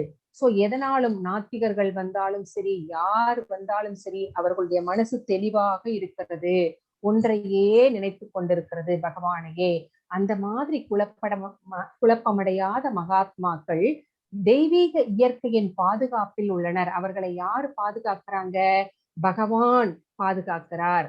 அவர்கள் பரமபுருஷ பகவானான என்னை ஆதி புருஷனாகவும் அழிவற்றவனாகவும் அறிந்து எனது பக்தி தொண்டில் பூரணமாக ஈடுபட்டிருக்கிறார்கள். அவர்களுடைய பக்தியை யாருனாலையும் என்ன பண்ணியும் திசை திருப்ப முடியாது. அவங்களுக்கு தெரியும் பகவான் தான் எல்லாவற்றுக்கும் முழுமுதற் கடவுள், ஆதி புருஷன் அப்படிங்கிறது. சோ அவர் என்றைக்குமே அழிவற்றவர், மற்ற எல்லாமே அழிந்து போகக்கூடியது, அசாஸ்வதம் அப்படிங்கிறது தெரியும். அப்படிங்கிறதுனால அவங்க பூரண அறிவோடு ரொம்ப உறுதியாக அவர்கள் பக்தி தொண்டிலே ஈடுபட்டிருக்கிறார்கள். இந்த பிக்சர்ல நம்ம பாக்குறது ஸ்ரீ மாதவேந்திர பூரி, பக்கத்துல நிற்கிறது பகவான் தான். ஒரு மாட்டு இடையனாக, இடைச்சிறுவனாக அவருக்கு பால் எடுத்துட்டு கொடுப்பார். இது சைத்தன்ய சரிதாமிர்தம் மத்திய லீலையின் 4வது அத்தியாயத்திலே வருது. இந்த கதையை நான் எப்ப ஒரு சின்ன சாப்டர் வருதோ, ஏன்னா இது கொஞ்சம் பெரிய கதை மாதிரி இருக்கும், அப்ப நான் கண்டிப்பா உங்களுக்கு நான் இதை சொல்றேன். சததம் கீர்த்தயந்தோ மாம் யதந்தச்ச திருடவ்ருதாக நமஸ்யந்தச்ச மாம் பக்த்யா நித்யயுக்தா உபாசதே. ஹரே கிருஷ்ணா. ஹரே கிருஷ்ணா. எப்போதும் எனது புகழை கீர்த்தனம் செய்து கொண்டு, அந்த மகாத்மாக்கள் எப்படி பக்தி செய்கிறாங்க அப்படிங்கறத இங்க சொல்றாரு. சததம் கீர்த்தயந்தோ மாம், எப்போதும் எனது புகழை கீர்த்தனம் செய்து கொண்டு. இங்க பாருங்க, ஸ்ரீல பிரபுபாதா எப்பவுமே சான் பண்ணிக்கிட்டும் கீர்த்தன் பண்ணிக்கிட்டும் தான் இருப்பாரு இல்லையா? சோ அவர் எப்போதும் என்னுடைய புகழை கீர்த்தனம் செய்து கொண்டு, திடமான உறுதியுடன் முயன்று கொண்டு எனக்கு வந்தனை செய்தபடி இந்த மகாத்மாக்கள் பக்தியுடன் நித்தியமாக என்னை வழிபடுகிறார்கள். சோ ஒரு மகாத்மா அப்படிங்கிறவர் பகவானை எப்படி வழிபடுகிறார் அப்படிங்கிற கொஸ்டினுக்கு இங்க ஆன்சர் சொல்லிட்டார் பகவான். திடமான மனசு, சோ என்ன வந்தாலும் அசைக்க முடியாது. சோ அந்த மாதிரியான மனசு இருக்க வேண்டும். பகவானுக்கு பக்தி செய்யும் போது திடமான மனசு இருக்க வேண்டும். நித்தியமாக அழியாத, சோ அந்த மாதிரி அழியாத பக்தி, அனன்ய பக்தி, அந்த மாதிரி ஒரு பக்தி செய்யும் போதுதான் நாம் முழுமை அடைகிறோம் அப்படின்னு இந்த ஸ்லோகம் நமக்கு சொல்கிறது. அடுத்தது 17. பிதாகமஸ்ய ஜகதோ மாதா தாதா பிதாமகः வேத்யம் பவித்ரமோகாரம் ருக்ஸாமயஜுரேவ ச. ஹரே கிருஷ்ணா. ஹரே கிருஷ்ணா. இந்த அகிலத்தின் தந்தையும் தாயும் காப்பவனும் பாட்டனாரும் நானே அப்படிங்கிறாரு. சோ தந்தையும் ஆக இருக்கிறார், தாயுமானவராக இருக்கிறார், காப்பவராக இருக்கிறார், பாட்டனாராக இருக்கிறார். எல்லாத்துக்கும் நானே தான் காரணம், எல்லாமே நான் தான். அறியப்பட வேண்டிய பொருளும் தூய்மைப்படுத்தும் பொருளும் ஓம் என்னும் மந்திரமும் நானே. சோ யாரை அறிந்து கொள்ள ஞானிகளும் யோகிகளும் எல்லோரும் முயல்கிறார்கள் அப்படின்னா அது பகவானைத்தான். சோ தூய்மைப்படுத்தும் பொருள், அவரை நினைக்க நினைக்க நினைக்க, அவரை பற்றி பேச பேச பேச அந்த இடமும் மனமும் தூய்மை அடையும். ஓம் என்னும் மந்திரமும் நான் தான் அப்படின்னு சொல்லிட்டாரு. ரிக்வேதம், சாமவேதம், யஜுர்வேதம் அத்தனையும் நானே. சோ பகவானுடைய மூச்சுக்காற்றிலிருந்து பிறந்ததுதான் வேதங்கள். சோ இந்த வேதங்களும் நானே அப்படின்னு இந்த ஸ்லோகத்துல நமக்கு பகவான் சொல்லியிருக்கிறார். அடுத்தது கதிர் பர்த்தா பிரபு சாட்சி நிவாச சரணம் சுக்ருதே பிரபவ பிரளயஸ்தானம் நிதானம் பீஜம் அவ்யயம். ஹரே கிருஷ்ணா. ஹரே கிருஷ்ணா. நானே இலக்கு. சோ நம்ம எல்லாருக்குமே யாராக இருந்தாலும், ஞானிகளாக இருந்தாலும் பக்தர்களாக இருந்தாலும், யாரை நம்ம கோலா வச்சிருக்கிறோம், யாரை அடைவதற்குன்னு வச்சிருக்கோம், பகவானை அடைவதற்கு தான். யார் நம்மளுடைய ப்ரொடெக்டர், யார் நம்மளை காப்பவர் அப்படின்னா பகவான் தான். நம்மளுடைய கதி, வேற கதியே இல்லை, அவரை தான் சரணடைய வேண்டும். சோ அவர்தான் காப்பவராக இருக்கிறார், தலைவராக இருக்கிறார், சாட்சியாக இருக்கிறார். நம்முடைய மனசுலேயே பரமாத்மாவாக இருந்து கொண்டு நாம் செய்கின்ற செயல்கள் அனைத்திற்கும் நம்ம நினைச்சிட்டு இருப்போம் யாரும் பார்க்கல அப்படின்னு நினைச்சிட்டு இருப்போம். ஆனா நம்ம மனசுக்குள்ளேயே ஒருத்தர் உட்கார்ந்து பார்த்துக்கிட்டு இருக்கிறார் அப்படிங்கிறத நம்ம மறந்துட்டு நிறைய செயல்கள் செய்வோம் இல்லைங்களா? சோ அப்புறம் நம்முடைய வசிப்பிடமாக இருக்கிறார். நம்ம எங்க போய் சரணடைய முடியும்? அவரிடம், அந்த வசிப்பிடத்துக்கு தான் போக முடியும். அடைக்கலமாக இருக்கிறார். நம்ம சரணடையும் போது அவருடைய பாத கமலங்களிலே நம்ம அடைக்கலமாகின்றோம். சோ மிக நெருங்கிய நண்பன், who is the best friend. So அப்படின்னு பார்த்தா சுகுர்தம் சர்வபூதானாம், வெல்விஷர், அப்படின்னு சொன்னாரு பாத்தீங்களா 5.29ல. சோ நானே நெருங்கிய நண்பன். நம்ம யார்கிட்டயும் சொல்ல முடியாத விஷயங்களை கூட பகவானிடம் நாம் பகிர்ந்து கொள்ளலாம். சோ நானே படைப்பு அழிவு அப்படிங்கிறாரு. நானே எல்லாவற்றையும் படைக்கிறேன், நானே எல்லாவற்றையும் அழிக்கிறேன், எல்லாவற்றிற்கும் ஆதாரமாக இருந்து தாங்குகிறேன் அப்படிங்கிறாரு. சோ நானே தங்கும் இடம், நானே நித்தியமான விதை. சோ பீஜமாக இருக்கிறார். நானே விதையளிக்கும் தந்தையாக இருக்கிறேன் அப்படிங்கிறாரு. எல்லாருமே தோன்றுவது அந்த விதையில் இருந்துதான். சோ அதனாலதான் அவர் தந்தையாகவும் இருக்கிறார், தாயாகவும் இருக்கிறார், எல்லாமுமாக அவரே இருக்கிறார். 19 படிங்க மாதாஜி. தபாம்யகம் அகம் வர்ஷம் நிக்ருத்னாம் யுத்ருசாமி ச அம்ருதஞ்சைவ மிருத்ரிஞ்ச சதச்சாகம் அர்ஜுனா. அர்ஜுனா, நானே வெப்பத்தை கொடுப்பவன் அப்படிங்கிறாரு. மழையை தடுப்பவனும் கொடுப்பவனும் நானே அப்படிங்கிறாரு. நித்தியமும் நானே, மரண உருவமும் நானே, ஜடம் சேதனம் இரண்டும் என்னில் உள்ளன அப்படிங்கிறாரு. சோ பகவானுடைய ஒரு கண் சூரியன், இன்னொரு கண் சந்திரன். சோ அந்த வெப்பத்தையும் ஒளியையும் கொடுப்பது யார் அப்படின்னா பகவான் தான். சோ மழையை தடுக்கிறதும் அவர்தான், கொடுக்கிறதும் அவர்தான். சோ எப்பெல்லாம் நம்ம இயற்கையை எக்ஸ்ப்ளாய்ட் பண்றோமோ அப்போதான் இயற்கையின் சீற்றங்களை நாம் அனுபவிக்கின்றோம். சோ அதுக்கு காரணம் நம்ம தான். ஆனா அதை கொடுப்பதும் தடுப்பதும் பகவானின் கையிலே இருக்கிறது. சோ மரண உருவமும் நித்தியமும் நானே அப்படின்னா உண்மை, மிகப்பெரிய தர்மம். சோ அழிவில்லாதது அது நான் தான். மரண உருவமும் நானே, ஒருத்தருக்கு மரணமாக வருவதும் நானே அப்படிங்கிறாரு பகவான். ஜடம் சேதனம் இரண்டும் என்னில் உள்ளன. சோ இந்த ஜடம் சேதனம், உடல் ஆன்மா எல்லாமே நான் தான் அப்படின்னு பகவான் சொல்றாரு. எல்லாமுமாக நானே இருக்கிறேன் அப்படின்னு சொல்லிட்டாரு. அடுத்தது பிரபு. மாதாஜி இங்க ஸ்லோகம் இருக்காது, நீங்க படிச்சிருங்க. 20-21. ஓகே மாதாஜி.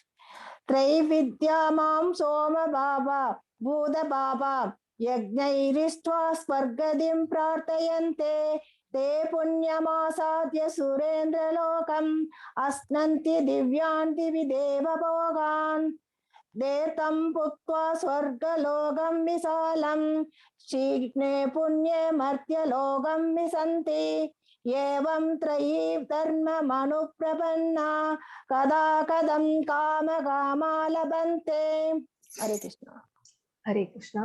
ஸ்வர்கலோகத்தை அடைவதற்காக வேதங்களை பயின்று சோம ரசத்தை அருந்துபவர்கள் என்னை மறைமுகமாக வழிபடுகின்றனர். இதன் மூலமாக அவர்கள் பாவ விளைவுகளிலிருந்து தூய்மையடைந்து புண்ணியமான இந்திரலோகத்தில் பிறவியெடுத்து அங்கே தேவ சுகங்களை அனுபவிக்கின்றனர். இந்த 20வது ஸ்லோகத்துல பாத்தீங்கன்னா ஒரு வார்த்தை வருகிறது, திரைவித்யா. திரைவித்யானா அப்படின்னா 3 வேதங்கள். என்னென்ன வேதங்கள் அப்படின்னா நம்ம முன்னாடி ஸ்லோகத்துல பார்த்தோம். யஜூர், சாம, ரிக்வேதம். இந்த 3 விதமான வேதங்களை பிராமணர்கள் பயில்கிறார்கள். அப்படி பயில்கிறவர்களுக்கு என்ன பேர் அப்படின்னா திரிவேதிகள். அப்படின்னா 3ன்னு அர்த்தம். திரிவேதிகள் அப்படின்னு பேரு. இந்த 3ஐயும் அவர்கள் தெளிவாக கற்றுக்கொள்கிறார்கள். அதனால அவர்களுக்கு அந்த சமூகத்திலே ஒரு நல்ல பெயர் இருக்கிறது. சோ அதை வைத்து கொண்டு சில பேர் என்ன செய்வாங்க அப்படின்னா ஸ்வர்கலோகத்தை அடைவதற்காக என்ன பண்றாங்க, அதுக்குன்னு உள்ள யக்னங்களை எல்லாம் செய்கிறார்கள். அங்க போய் அவங்க அங்க உள்ள சுகபோகங்களை எல்லாம் அனுபவிப்பதற்காகத்தான் அந்த யக்னங்களை செய்கின்றார்கள். சோ அதையெல்லாம் படைச்சதும் பகவான் தான். இதையெல்லாம் செய்யும் போது மறைமுகமாக அவர்கள் பகவானை தான் வழிபடுகிறார்கள். இருந்தாலும் அவர்கள் பாவ விளைவுகளில் இருந்தெல்லாம் தப்பித்து விடுகிறார்கள். இந்த மாதிரி திரிவேதிகள் பகவானை யக்னங்கள் செய்து வழிபடும் போது அப்புறம் என்ன பண்றாங்க, புண்ணிய லோகமான இந்திரலோகத்துக்கு போய் அங்கே தேவ சுகங்களை அனுபவிக்கிறார்கள். ஆனால் தேவ சுகங்களை அனுபவிப்பதுதான் திரிவேதிகளின் கோலா அப்படின்னு கேட்டா இல்ல. அதுல யார் அறிவுடையவராக இருக்கிறார்களோ அவர்கள் வந்து பகவானே இலக்கு அப்படின்னு சில பேர் பகவானை அடைவதற்கு முயற்சி செய்கிறார்கள். அவர்களே உண்மையான முனிவர்கள், பிராமணர்கள் அப்படின்னு சொல்றோம். மற்றவங்கள்லாம் என்ன ஆவாங்க, இந்த மாதிரி தேவ சுகங்களை அனுபவிக்கிறவர்களுடைய நிலை என்ன அப்படின்னு அடுத்த ஸ்லோகத்திலே சொல்லப்பட்டிருக்கிறது. ஸ்வர்கலோகத்தில் அங்க போகி நிறைய சுகங்கள் எல்லாம் அனுபவித்து விட்டு அவர்களுடைய புண்ணிய பலன்கள் எல்லாம் தீர்ந்தவுடன் மறுபடியும் இந்த பூலோகத்திற்கே அவர்கள் வருகிறார்கள், அங்க வந்து வீழ்ந்து விடுகிறார்கள். இந்த மாதிரி புலனின்பத்திற்காக வேத தர்மத்தை கடைபிடிப்பவர்கள், புலனின்பம் அனுபவிப்பதற்காகவே வேதங்களை கற்றுக்கொள்ளுபவர்கள் வந்து இந்த பிறப்பு இறப்பு சைக்கிள்ல வந்து மாட்டிக்கிறாங்க. இந்த ராட்டனத்துல என்ன ராட்டனம், rebirth and death cycle. So இந்த ராட்டனத்திலே வந்து மாட்டிக்கொள்கிறார்கள். சோ இது ஒரு சீசா மாதிரி அப்படின்னு இங்க வந்து மென்ஷன் பண்ணிருக்கிறாங்க.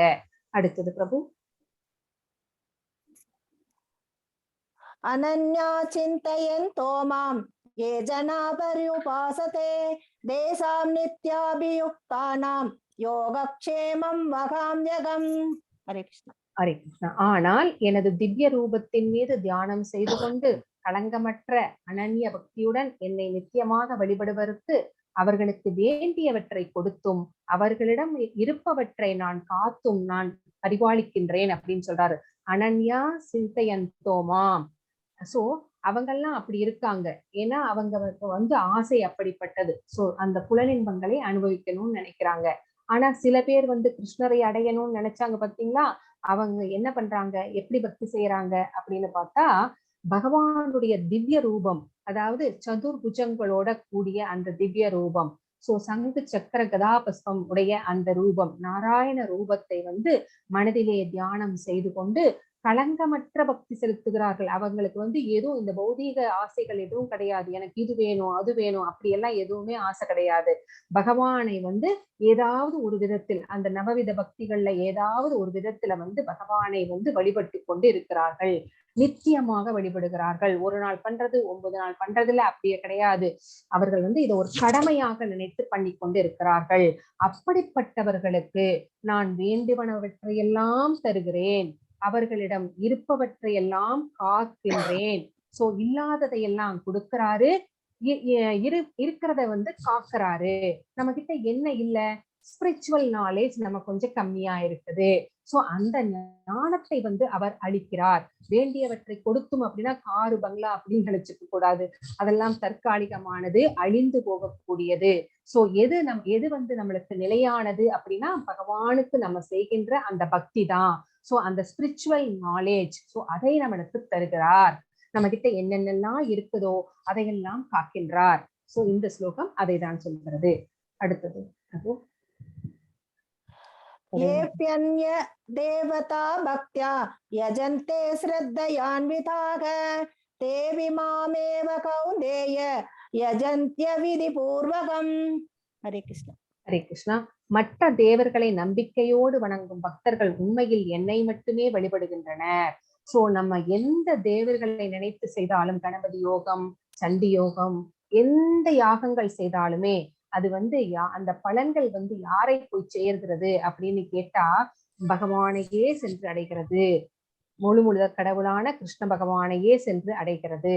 சோ அவர்கள் வந்து இன்டைரக்டா வழிபடுகிறார்கள் கிருஷ்ணரை. சோ குந்தியின் மகனே, ஆனால் அத்தகு வழிபாடு தவறான வழியில் செய்யப்படுவது ஆகும்.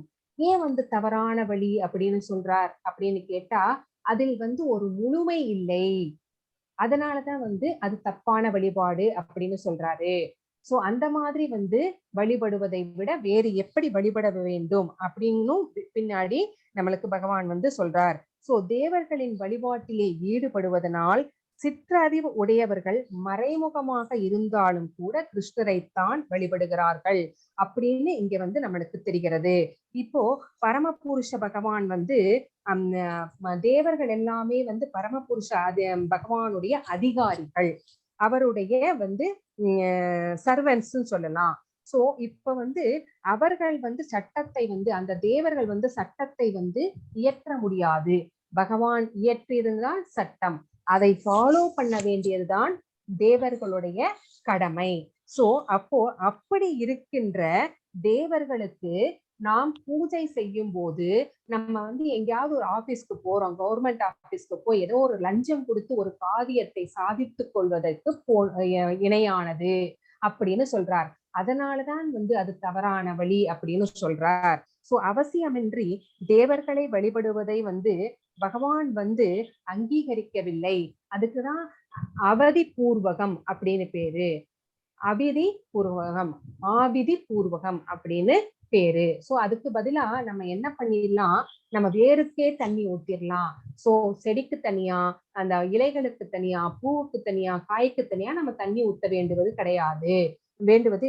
அவசியம் இல்லை. நேராக வந்து வேரிலே தண்ணி ஊத்திட்டா அது எல்லா பார்ட்ஸுக்கும் போய் சேர்ந்துரும். அதுதான் வந்து இந்த ஸ்லோகம் நமக்கு சொல்லுகிறது. ஹரே கிருஷ்ணா. நெக்ஸ்ட் ஸ்லோகம் 25 படிங்க. யாந்தி தேவ்ரதா தேவான் பித்ருண்யாந்தி பித்ருவிருதாக பூதானி யாந்தி பூதேஜ்யா யாந்தி மத்யாஜினோபிமாம். ஹரே கிருஷ்ணா. தேவர்களை வழிபடுபவர்கள் தேவர்களிடையே பிறப்பார்கள். சோ நம்மளுடைய குணங்களுக்கு ஏற்ப ஒரு தேவ தேவிகளை தேர்ந்தெடுத்து நாம வணங்குகிறோம். அப்போ நம்ம இறக்கும் போது புண்ணிய பலன்கள் ஜாஸ்தியா இருந்தா நம்ம அந்த தேவர்களுடைய உலகங்களுக்கு தான் சென்று பிறப்போம், அங்கதான் போவோம் நம்ம இறந்ததுக்கு அப்புறமா. சில பேர் வந்து நம்ம வீட்டுல இறந்த முன்னோர்களை வணங்குவார்கள். அப்படி வணங்குபவர்கள் அந்த பித்ருலோகத்துக்கு போவார்கள். இப்போ பூதங்களை பேய்களை வழிபடுபவர்கள் இருக்கிறார்கள். அவங்க எல்லாமே வந்து பிளாக் மேஜிக் செய்யறவங்க. சோ அந்த மாதிரி இருக்கிறவங்க வந்து அந்த பூத கணங்கள் அவங்க வசிக்கின்ற அந்த பூத லோகங்களுக்கு தான் வந்து பேய் பிசாசுகள் உள்ள லோகத்துக்கு தான் போறாங்க. மேலும் என்னை வழிபடுபவர்கள் என்னுடனேயே வாழ்வர். யாரெல்லாம் பகவானை வந்து வணங்குகிறார்களோ அவர்கள் நிச்சயமாக பகவானுடைய உலகமான கோலோக விருந்தாவனத்தை சென்று அடைகிறார்கள் அப்படின்னு பகவான் வந்து இந்த ஸ்லோகத்துல நமக்கு சொல்றார். அடுத்தது பத்ரம் புஷ்பம் பலம் தோயம் யோ மே பக்தியா பிரணஷ்யதி ததகம் பக்தி பக்ருத அஸ்நாமி பிரயதாத்மனஹ. இது ரொம்ப இம்பார்ட்டன்டான ஸ்லோகம்.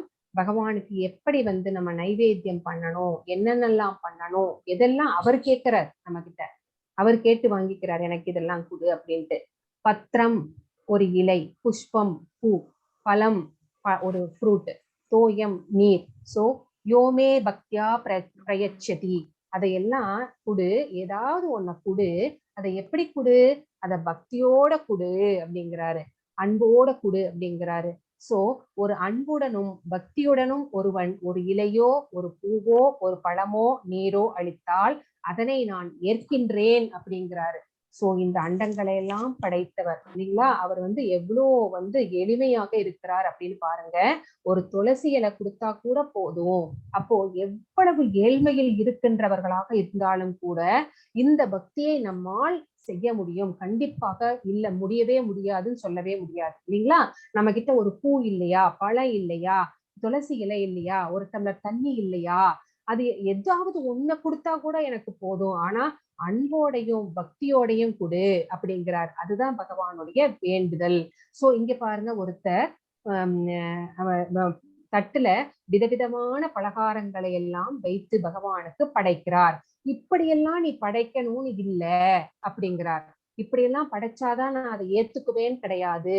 ஒரு இலை கொடுத்தா கூட போதும், ஒரு பழம் கொடுத்தா கூட போதும், ஒரு டம்ளர் தண்ணி கொடுத்தா கூட போதும், எதுவுமே செய்ய முடியலேன்னு உன் கண்ணுல இருந்து ஒரு சொட்டு தண்ணி வந்தா கூட போதும், அந்த பக்தியும் அன்புமே எனக்கு போதும் அப்படிங்கிறாரு. உங்களுக்கு அந்த விதுரருடைய மனைவி கதை சொல்லியிருக்கிறேன்னு நினைக்கிறேன். அவங்க வந்து விதுரபத்திரி வந்து அந்த வாழைப்பழத்தை உரிச்சு கீழே போட்டுட்டு பழத்தை தோலை மட்டும் கொடுப்பாங்க இல்லைங்களா.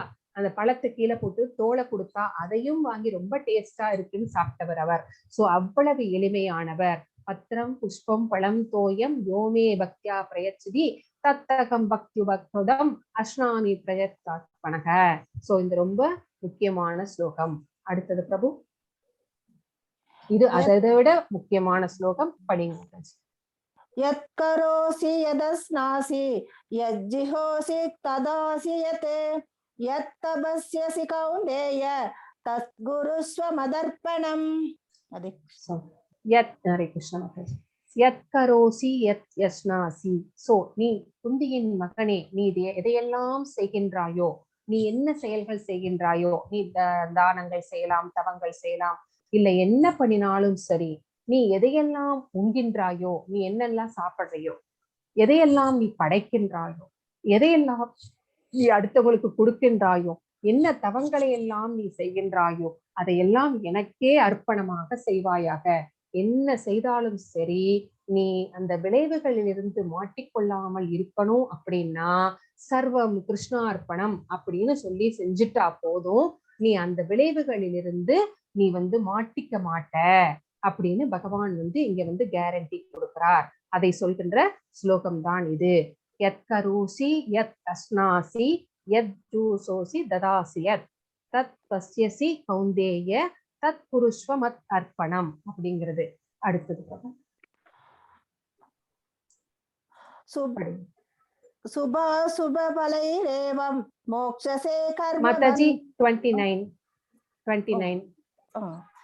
சமோகம் சர்வபூதேஷு நமே த்வேஷோஸ்தி ந ப்ரியஹ ஏ பஜந்தி துமாம் பக்த்யா மயி தே தேசு சாப்யஹம். ஹரே கிருஷ்ணா. யார் எனக்கு நண்பன் அப்படிங்கறத இங்க சொல்றார் பகவான்.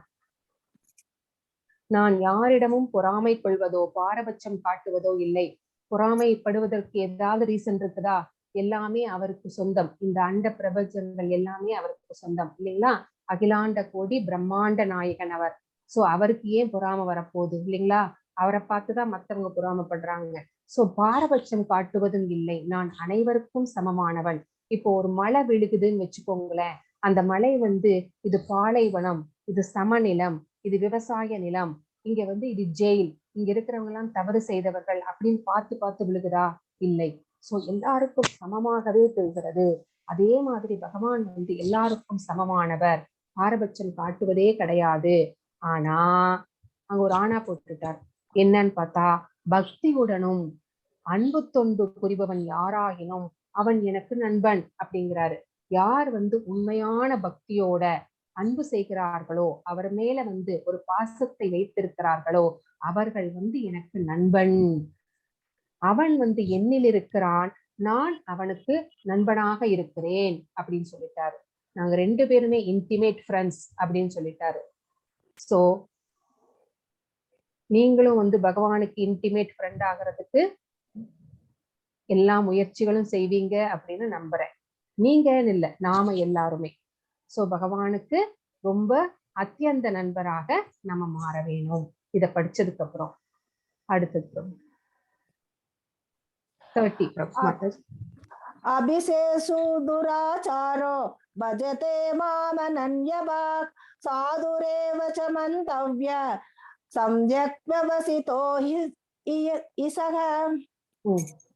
இங்க நம்ம பாக்குறது யார் அப்படின்னா, இந்த பிக்சர்ல ஜகாய் மதாய், இவங்க 2 பேரும் ரொம்ப கெட்ட பழக்கங்கள் எல்லாமே இவங்களுக்கு உண்டு. சரிங்களா? அத்தனை கெட்ட குடி எல்லாமே உண்டு. சரியா? அந்த மாதிரி இருக்கிறவர்களை கூட சைத்தன்ய மகாபிரபு ஒரு சிச்சுவேஷன்ல பக்தர்களாக, கிருஷ்ண பக்தர்களாக மாற்றிவிட்டார்.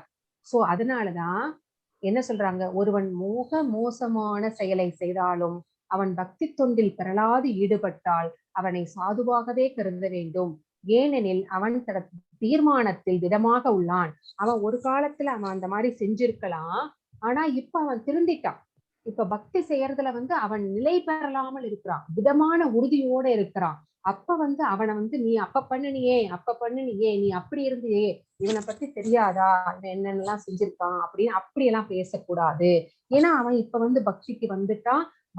பக்திக்கு வந்தது மட்டும் கிடையாது, உறுதியான மனதோடு என்னென்னலாம் ஆச்சாரியர்கள் சொல்லி இருக்கிறார்களோ, சாஸ்திரங்கள் சொல்லி இருக்கிறதோ அத்தனையும் திரளாமல் செய்து கொண்டிருக்கிறான்.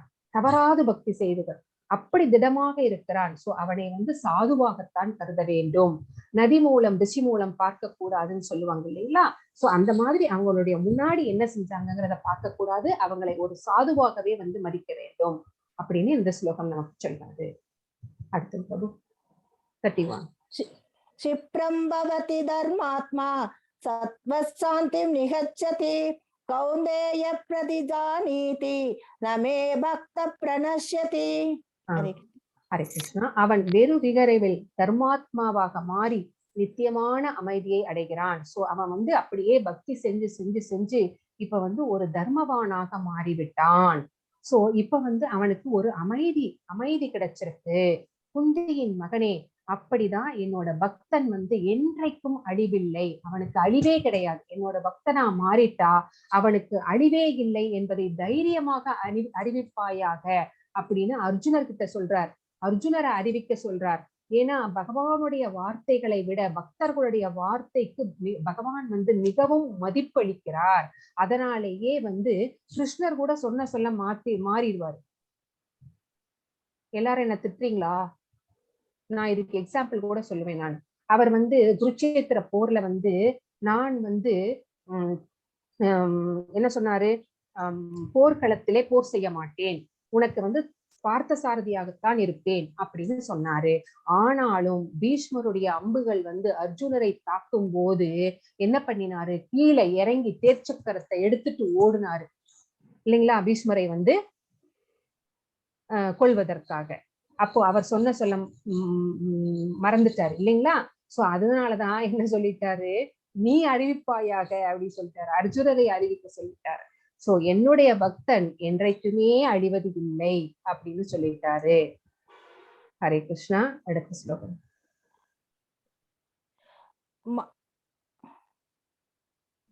32. மாம் கிஹி பார்த்த விபாஸ்ரித்ய ஏபிஷ்யோ பாபனோ யோனயः ஸ்திரியோ வைஸ்யாஸ்ததா சூத்ராஸ் தேபியாந்தி பராங்கதிம். பிதாவின் மகனே, ஹரே கிருஷ்ணா. பிதாவின் மகனே, பெண்கள், வைசியர்கள், சூத்திரர்கள் என கீழ்குலத்தை சார்ந்தவர்கள் யாராக இருந்தாலும் என்னிடம் சரணடைபவர்கள் பரமகதியை அடைய முடியும் அப்படின்னு இங்க சொல்றாங்க பகவான். பெண்கள்னா குந்தி மகாராணியின் போதனைகள் அப்படின்ட்டு ஒரு புக்கே எழுதியிருக்கிறார் பிரபுபாதர். சோ ஸ்ரீமத் பாகவதத்திலும் வந்து அந்த குந்தி மகாராணியின் போதனைகள் இருக்குது. சோ நீ அந்த கிளாஸ் நீங்க அட்டென்ட் பண்ணீங்கன்னா நீங்க தெரிஞ்சுப்பீங்க. சோ பெண்கள், வைசியர்கள் வந்து 2 விதமான குணம் இருக்கு. ரஜோ குணமும் இருக்கு, தமோ குணமும் இருக்கு. சூத்திரர்களுக்கு தமோ குணம் இருக்கு. சரிங்களா. இந்த மாதிரி குணம் படைத்தவர்கள் எல்லாருமே வந்து அவங்க மட்டும் கிடையாது, சூத்திரர்களுக்கும் கீழே சண்டாளர்கள் இருக்கிறார்கள். அவங்க யாராக இருந்தாலும் சரி, என்னிடம் சரணடைந்து விட்டால் அவர்களுக்கு நான் பரமகதியை அழைக்கிறேன் அப்படின்னு பகவான் வந்து இங்க உறுதி சொல்கிறார். சோ இது இந்த மாதிரி ஏன் பெண்கள் வைசியர்கள் எல்லாம் இங்க சேர்த்திருக்கிறாரு அப்படின்னு நீங்க நினைக்க கூடாது. பெண்கள் வந்து உணர்ச்சி வசப்படுபவர்கள், அவர்களை வந்து ஈஸியா வந்து அதனாலதான் நிறைய தவறுகள் நடக்கிறது. சோ அவர்கள் வந்து எப்பவுமே பாதுகாக்கப்பட வேண்டியவர்கள். அதனாலதான் வந்து அந்த லிஸ்ட்ல வந்து பெண்கள் வந்திருக்கிறாங்க. சரிங்களா. இல்லைன்னா வேற எதுவும் கிடையாது, வேற தப்பா எதுவும் அர்த்தம் பண்ணிக்க கூடாது. பெண்கள், வைசியர்கள், சூத்திரர்கள் என கீழ்குலத்தை சேர்ந்தவர்கள் யாராக இருந்தாலும் பகவான் கிட்ட வந்து சரணடைஞ்சிட்டா அவருடைய அந்த பரமகதியை அடைய முடியும் அப்படின்னு இந்த ஸ்லோகம் நமக்கு சொல்றது. அடுத்து மன்மனா பவ மத்பக்தோ மத்யாஜி மாம் நமஸ்குரு மாமே ஸ்வைஸ்யசி யுக்தஸ்வ மாத்மானம் மத்பராயணாக. உனது மனதை, ஹரே கிருஷ்ண மகன், உன் மனதை எப்பொழுதும் என்னை பற்றி சிந்திப்பதில் ஈடுபடுத்தி, நம்ம எல்லாம் எப்படி பக்தி செய்யணும் அப்படின்னு பகவான் சொல்றாரு. எனது பக்தனாக ஆகி எனக்கு வந்தனை செய்து என்னை வழிபடுவாயாக. இவ்வாறு என்னில் முழுமையாக லயித்து நிச்சயமாக என்னிடம் வருவாய். சோ இந்த மன்மனாபவ மக்தோ மத்யாஜி மாம் நமஸ்குரு மாமியே வைஷ்யசி யுக்தைவம் ஆத்மானம் மத் பராயணக. இந்த ஸ்லோகம் பகவத்கீதையிலேயே வந்து 2 முறை சொல்லப்பட்டிருக்கிறது. அப்படின்னா எவ்வளவு முக்கியமான ஸ்லோகம் பார்த்துக்கோங்க. உன்னுடைய மனதை எப்பொழுதும் என்னை பற்றி சிந்திப்பதில் ஈடுபடுத்து, எப்போ என்னை பத்தியே நினைச்சிட்டு. சோ என்ன செயல்கள் செய்தாலுமே பகவான் பேரை சொல்லி ஆரம்பிச்சிருது. அப்ப பகவான் வந்து நம்ம கூடயே இருப்பார். எனக்கு பக்தனாக ஆகு. சோ மற்ற தர்மங்களை எல்லாம் விட்டு எனக்கு பக்தனாக மாறு அப்படிங்கிறாரு. எனக்கு வந்தனை செய்து, சோ எப்படியெல்லாம் வந்தனை செய்யணும் அப்படின்னு நம்மளுக்கு தெரியும், நவவித பக்திகள். என்னை வழிபடுவாயாக, பகவானுக்கு எப்போதும் வந்தனைகள் செய்து வழிபாடு செய்யணும். அப்போ நம்முடைய மனசு வந்து எப்பவுமே பகவான் மேலேயே லயித்து இருக்கும். பௌதீக ஆசைகள் எல்லாமே வந்து நம்மை விட்டு கொஞ்சம் கொஞ்சமாக விலகிவிடும். சோ ஒரு பற்றற்ற நிலைக்கு நாம் வந்து சென்று விடுவோம். அந்த பற்று இல்லாத நிலையிலே வந்து நம்முடைய மனசிலே களங்கங்கள் இல்லாமல் ஒரு பக்குவ நிலையை அடைந்து விடுவோம். சோ அப்ப வந்து பகவானை சென்று அடைவது அப்படிங்கிறது ரொம்ப ரொம்ப ஈஸி அப்படின்னு நம்ம தெரிஞ்சுக்கிறோம். பற்றில்லாமல் இருக்க வேண்டும். பற்றில்லாமல் இருக்க வேண்டும் அப்படின்னா இந்த பௌதீக உலகத்திலே பற்றில்லாமல் இன்னொரு ஸ்லோகம் இருக்கா பிரபு? இல்ல. அவ்வளவுதான் மாதாஜி. சரியா, பற்றில்லாமல். Okay, thank you.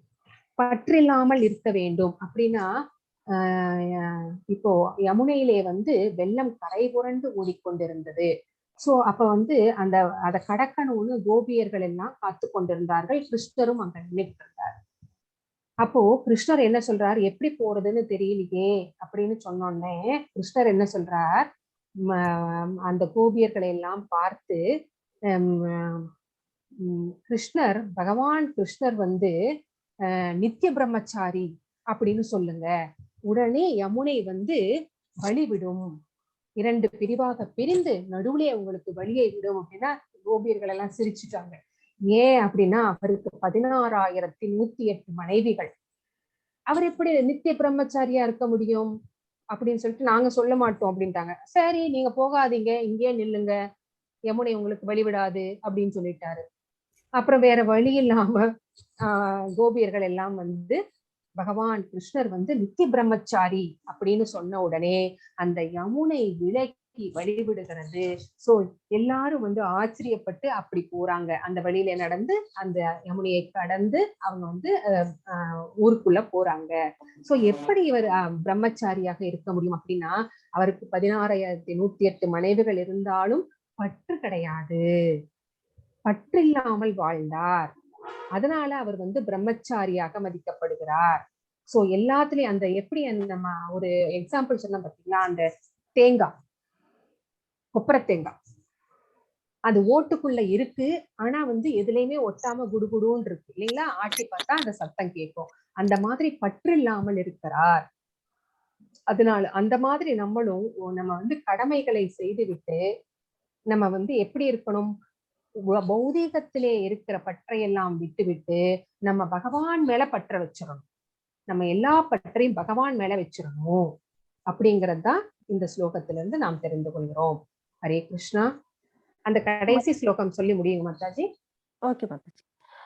ஓம் तस्य तिथि श्रीमद्भगवद्गीतासु उपनिषत्सु ब्रह्मविद्यायां योगशास्त्रे श्रीकृष्णार्जुन संवादे राजगुविद्या राजगुह्य योगो नाम नवमोऽध्यायः।